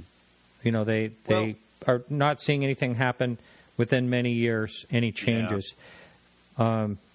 So I can understand that. Yeah, and I've only been in this for 4 years, and I can already kind of feel some of that myself. It does get very frustrating when you feel as though we as a group, ufologists, people who are interested in the field, have tried so many different approaches to try to get a handle on what this phenomenon is and what it means, and seem to come up short with every attempt. It does definitely lead to a sense of frustration. It's like, what have we not thought of? What haven't we tried? And boy, I just don't know. I don't know what the answer is to that. Right. Same here. One of your other funny questions here was, what is your favorite level at the Dulce underground base? And we've talked about that a number of times on this show. Basically that it was just disinformation, Paul Benowitz disinformation. But that, going back to the myth that becomes reality, there's a lot of people out there that still think there's an underground base there with aliens in tanks. Yeah, and I first came across this. This happened right when I started writing the blog. So summer and fall of 2011. There's actually a very small but popular UFO conference not far from here. It's called the Burlington Vortex Conference. So it's not just UFOs. There is a vortex in the woods outside of this town of Burlington, Wisconsin. So I went to this, again, looking for material for my blog, and I actually ended up writing an article about it for Milwaukee Magazine. But I met a young couple there who were fascinated with Dulce Base, and I had never heard of it before.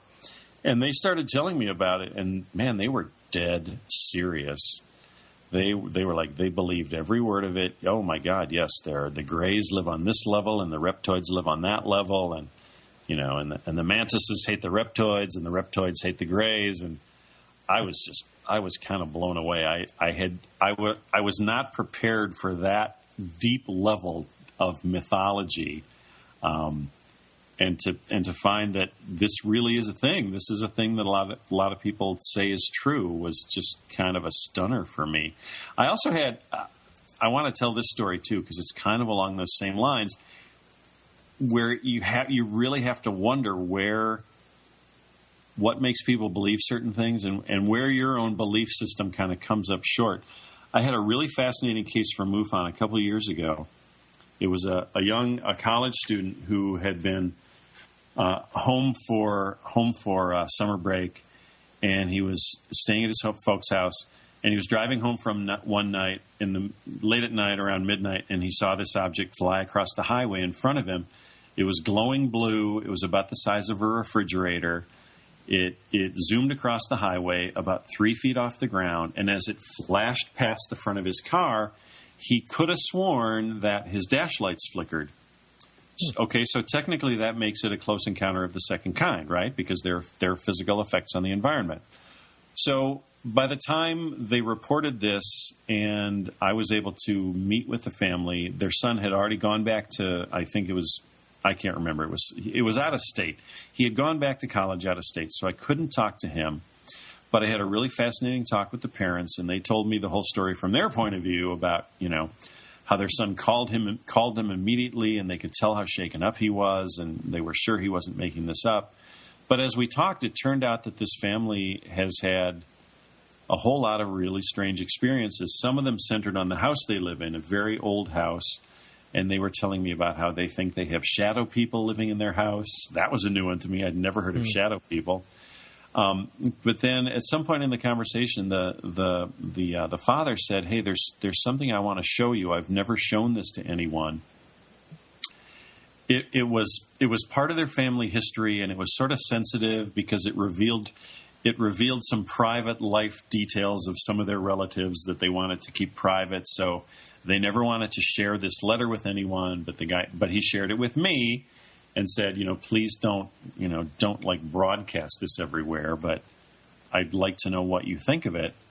And it was a letter from a friend of the family to a family member from 1950 from Pendleton Air Force. I know what was it, Pendleton? Okay, I'm blanking on that now, but it was an air base in California. Mm-hmm.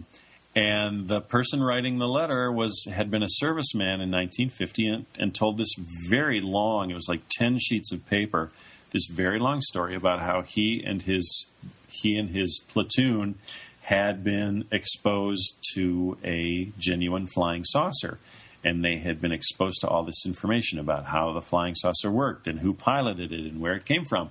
And it was in very explicit detail, very precise wording in this letter. And I was just fascinated by this, and these folks had no idea what it meant. They just said, we've never been able to figure out, is this letter for real? Is it a joke?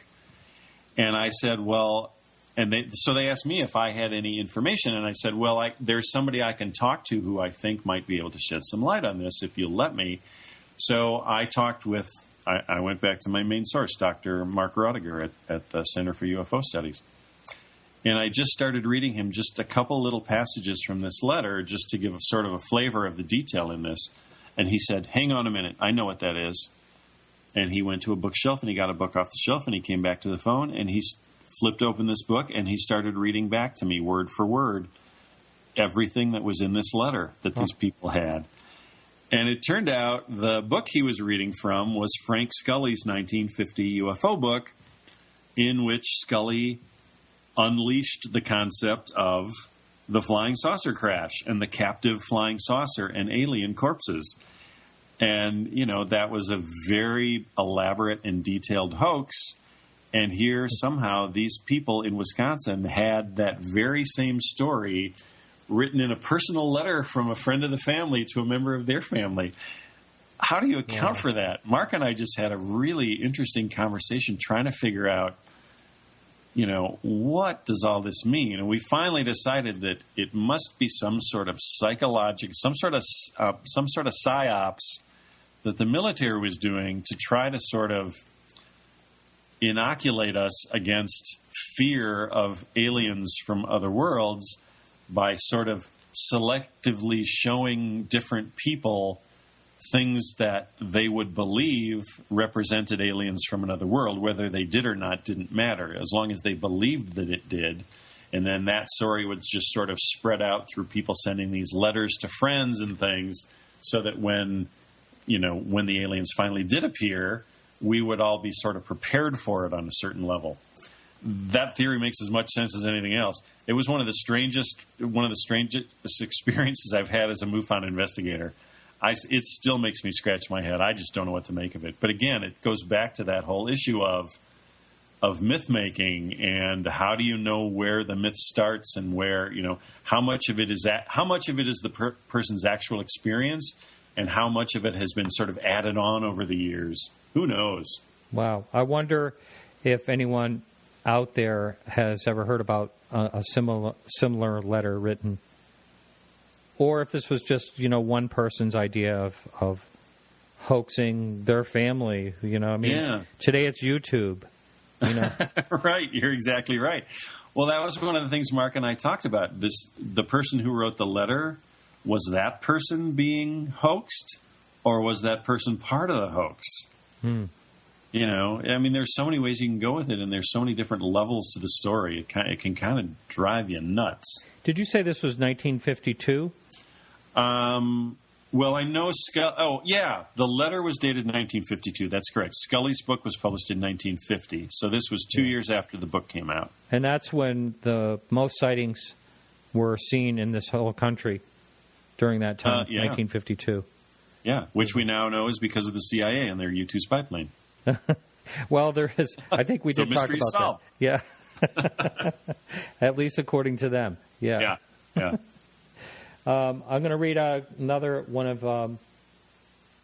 of your questions that I thought was kind of humorous, and that is, should have Kenneth Arnold kept his lips sealed? Well, yeah, that's something I think about since I've been working on this book, because, you know, as we all know, it all goes back to Kenneth Arnold in his plane flying over the Cascade Mountains, and he saw those 9 crescent-shaped things flying through the air in a straight line among the mountain peaks. I don't know. It's a fascinating story, and I think, I guess, to give you a serious answer, I think if it hadn't been him, it would have been somebody else, probably within that same historical time period, because I have a feeling that was just sort of the right time for this phenomenon to present itself to us. I don't know why I say that. I just have kind of a gut feeling that if it hadn't been Kenneth Arnold, it would have been somebody else, because that was the time it had to happen. But, you know, then Kenneth Arnold gets involved in that whole Maury Island thing, where he suddenly becomes, you know, amateur UFO investigator and seems to be dealing with, you know, con men who are several pay scales above him. That story really makes me wonder about Kenneth Arnold. That story makes me wish he had kind of kept his yap shut. There's, I think I read something, or briefly, or someone sent me something, that Maury Island is now considered a hoax. I don't know if I could just be, I'm just saying that. I don't know if that's true or not. But, you know, that was quite a story. Unfortunately, you know, the question of whether the case itself was a hoax, or it started out as something genuine, but then it got sort of turned into a hoax because of some disinformation campaign, you know, you kind of have to look at it. You kind of have to at least consider that possibility as well, I think. Yeah, I mean, there was a crash also to a pilot, and I think it was Air Force people, wasn't it, that were investigating and had some of the so-called evidence with them in a plane that crashed? I'm not sure if you know about that. I can't remember if they were Air Force people, but I think they were government people at any rate. Yeah. Some agency. Right. So what do you think, what is your idea of the best UFO case out there? Oh, I'm so glad you asked that. There are a couple that I've just really become fascinated with as I've worked on the Hynek book. There are some that I haven't gotten to yet that I'm looking forward to getting to, namely the Coyne helicopter case from 1973.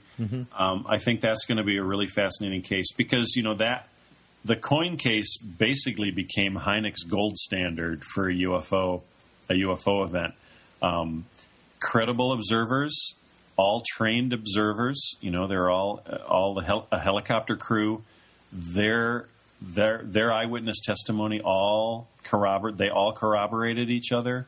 It was additionally corroborated by witnesses on the ground who saw what was happening and thought that they were about to witness a midair collision. That's a very, very compelling case, and I'm really looking forward to digging into that. My personal favorite, though, is the Pascagoula abduction case, which took place about 3 weeks before the Coyne helicopter case. And that's my favorite because, again, going back to my childhood, I can still remember that was 1973. I would have been around 13 years old. I can still remember that case made the national news. They reported on it on the radio. They reported on it in the newspaper. They reported it on the TV news. And that was a first for me. I had never been aware, at least, before then of a UFO case hitting the big time as far as the national press goes. And to me, that's sort of, it wasn't just something I was reading about in a book anymore. It was something that really happens to real people. And I was just really drawn in by that story, and I've always been a huge fan of that. Mark, did you contact me a while ago to get a hold of Calvin? I believe I did, yes. Ah, okay. That is correct. Yeah. I remember. Yeah. Calvin's a great guy. I had him on. Dying to talk to him. He rarely does interviews, and I was lucky enough to get him on. He's the sole survivor of that incident, and kind of a really great story. I'll just tell you, I have told it quickly on the show. That show actually connected him to his estranged daughter, and they talk to each other every single day. Wow. She found his information on my show and contacted me, and I got the two together. It was just one of those great things that makes me really happy that I do this show, that, something like that happened out of it. Wow, that's really profound. I'm glad you told me that story. That's really kind of given me the chills. Well, I'll tell you, he's such a nice gentleman. It was a real pleasure talking to him. Well, researching that story, he and Charlie Hickson both come off as such sincere, genuine people. I really didn't. I was surprised to find out how well documented that case was once I started doing the research. For the listener out there, why don't you just go over the case? Oh, sure. These two men were out fishing on a pier in Pascagoula, Missouri, near a shipyard where they worked. It was after dark. I can't remember how late, maybe 10 or 11 at night. And it was an older man, Charlie Hickson, and a younger man, Calvin Parker, who Charlie knew Calvin's parents, and he had sort of promised their parents that he would sort of look after him when he moved to the big city. So these two guys were out fishing on the pier along this little channel behind the shipyard, and the fish aren't biting, and they can't figure out why. And Charlie turns around to get some bait from his tackle box, and he sees this blue glowing object, sort of oval or egg-shaped, kind of dropping down out of the sky. And it comes down and hovers on the ground a short distance behind them. By this time, Calvin has turned around and seen it. And both men stand up to look at it, and it's got this white egg-shaped craft, has two glowing blue lights on the side. And as they watch, a door opens on the side of the object, and these three strange creatures come floating out. They never touch the ground. They don't even really have feet. They just have sort of knobs at the ends of their legs. And they have sort of crab-like pinchers on the ends of their arms. And they have kind of featureless heads, but there's a pointy thing where the nose should be and two pointing things where the ears should be. And there's a tiny little slit where the mouth should be, but there are no eyes, as I remember. And Calvin and Charlie feel paralyzed. Could have just been fear, or it could have been something else. And these creatures kind of take them by the arms and float them into their craft. Calvin passes out as they're being led into the craft, so he doesn't remember anything, at least at the time. Charlie, the older man, stays awake, and he's sort of inspected inside the ship by this sort of mechanical eye that sticks out of the wall. Right, yeah. And it examines him from head to toe, and about 20 minutes later, they take him back outside. Calvin's already outside of the craft. He's sort of kneeling down on the gravel, just sort of petrified with fear, or with his hands stretched out. I think I'm getting that detail right. And they deposit Charlie, the older man, next to him, and they go floating back into the craft, and then the craft disappears. The craft doesn't fly back up into the sky. It just kind of pops out of existence, which is an interesting detail that pops up in a lot of UFO experiences. Mm-hmm. That's a real tricky thing to explain. I don't know what that means. But at any rate, so these two men have gone through this experience, and they go to the local sheriff, and this is one of the most famous parts of the case. The sheriff is completely bewildered by what these men are telling him. Of course, they split the two men up, and they get stories from each of the men, and their stories match up pretty much identically, aside from the fact that Calvin passed out. And then they leave the two men together in an interrogation room with a hidden tape recorder. And the sheriff is really pleased with how smart he is. He thinks he's going to get to the bottom of this. He thinks as soon as they leave these two guys alone in their room, they're going to start laughing their heads off and slapping each other on the backs, congratulating themselves on what a great joke they pulled on the sheriff. And instead, they get a tape recording of this conversation between these two men who are clearly just terrified out of their wits, and they have no idea how to process what they've just gone through, and they just want to go home and have a stiff drink and get to bed and forget it all. And the sheriff and his deputies are just astounded by this tape recording. It's the exact opposite of what they thought they would hear. And so the two guys go home, and the sheriff promises them that he will not tell anybody about what happened. But the next day, Pascagoula, Missouri is filled with reporters from all over the country. Somehow the story leaks out from the sheriff's department, and the press picks it up. And Hynek was there to investigate. Hynek was actually working as a consultant to NBC News at the time on a news special that they were preparing on the UFO phenomenon. And so Hynek was flown down to Pascagoula, and he was there when a psychologist attempted to hypnotize the two witnesses. And that attempt failed because they were both so terrified. Every time the hypnotist tried to get these two gentlemen to relive their experience, they would just become completely terrified and they couldn't go on. So they just had to stop the hypnosis. It just didn't work. About a month later, Calvin by this time had been institutionalized for the first time as a result of his experience. So Charlie, the older man, undertook a polygraph test, and he passed the polygraph test with flying colors. And the polygraph operator was quoted as saying, "I'm not saying he saw a spaceship, but when he says he saw a spaceship, he's not lying." It's an incredible story. I'm getting the goosebumps just telling the story. Yeah. Well, you told it pretty well.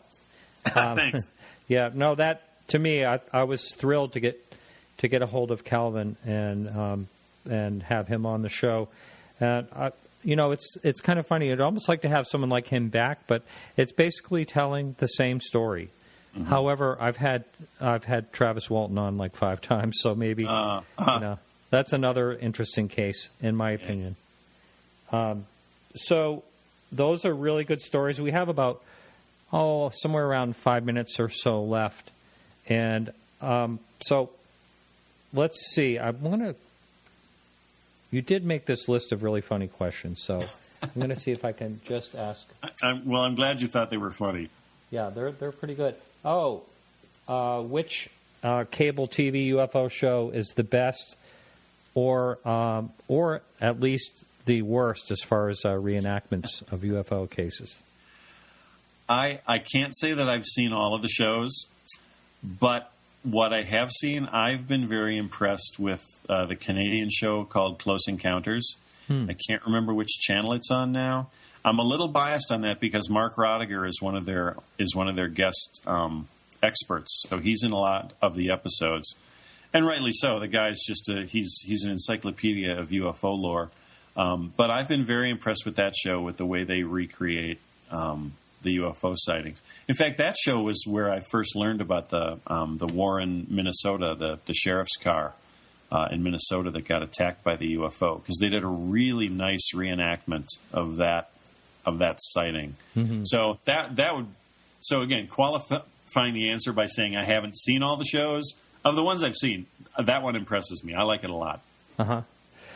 Yeah, I think it's good when someone sticks to the story and does it well. But when you actually know a story and you see that they're going wrong with it, or you've done some research on a story and then you see that they're bringing in other aspects to make it more interesting, it's too bad they feel as though they have to accentuate a story and change things to make it better. Well, a lot of that is done on the cutting room floor too. Yes, and I've just had a recent experience with that. I just did my first cable TV guest expert appearance in July on Mysteries at the Monument on the Travel Channel.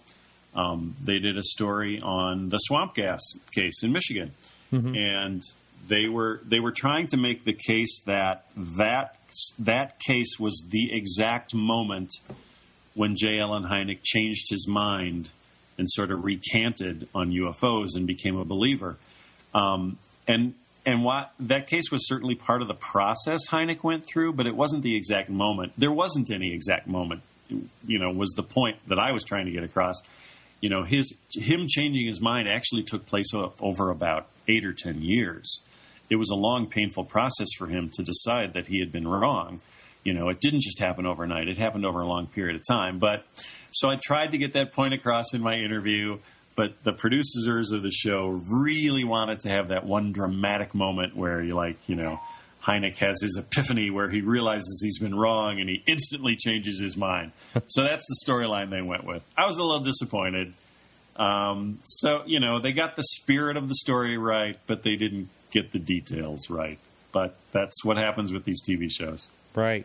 So we have like a minute and a half left here. So do you want to give out your blog site? Sure. It's highstrangenessufo.com. And being a writer, have you thought about writing a book on the topic? On UFOs? Aside from the Hynek book, you mean? Right. Oh, yeah. I think about it all the time. And the blog has given me, between the blog and the work I've done for MUFON, there are a couple different directions I could go with it. And I probably won't decide which direction to go with it until I'm done with the Hynek book, to be honest. Yeah. And when do you expect that to be done? Well, a lot depends on what happens once my agent starts shopping it around. I would hope to have it done in 2016, but I'm new to this book publishing world. I don't really know what kind of time scale they operate on. So I would hope 2016, 2017. I see. Okay. Well, I've had a lot of fun tonight. I want to thank you very much. Thank you so much for inviting me. I've really enjoyed it and hope we can do it again. Yes, I'd like to have you back when you get that book published. That would be best. All right, deal. All right. Thanks a lot. Okay, have a good night. Yeah, thank you. Okay, everyone. Well, that's it for the show this evening, and I appreciate you all listening and all the supporters out there. I appreciate all your help you're giving me. We'll get all that straightened out. Next week is a pre-recorded show, and on that show I have Klaus Svan and Dr. Eric Farouk. Kind of a sciencey show. You're going to love that one. I won't be around. I won't even be on the chat room. I'll be sleeping somewhere in Russia. And so that's it for this show. And thank you so much for listening. And you can listen the same time next week right here on the Dark Matter Digital Network.